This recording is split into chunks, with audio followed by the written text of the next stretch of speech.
घाम अस्ताउँदै थियो। बाक्लो कुहिरोले ढाकिएको गाउँको पुरानो बाटोमा विक्रम एक्लै हिँडिरहेको थियो।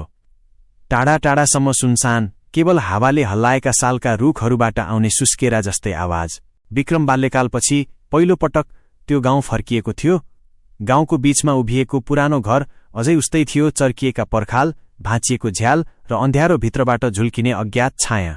रात पर्न थालेपछि घरभित्र पस्दा मैनबत्तीको मधुरो उज्यालोमा भित्तामा मान्छे जस्तै देखिने तर नचल्ने छायाहरू देखिन थाले।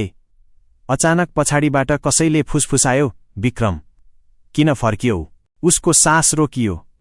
ऐनामा हेर्दा प्रतिबिम्ब उसकै थियो, तर आँखाहरू कालो र खाली। ऐनाको भित्रबाट हात निस्कियो र उसको काँध समात्यो। बिजुली चम्कियो। घर हरायो, तर छाया भने विक्रमसँगै रह्यो। भोलिपल्ट बिहान गाउँलेहरूले बाटोमा अचेत अवस्थामा विक्रमलाई भेटे। तर समस्या यो थियो, विक्रमको छाया अब उसलाई पछ्याउँदैनथ्यो। छाया अगाडि हिँड्थ्यो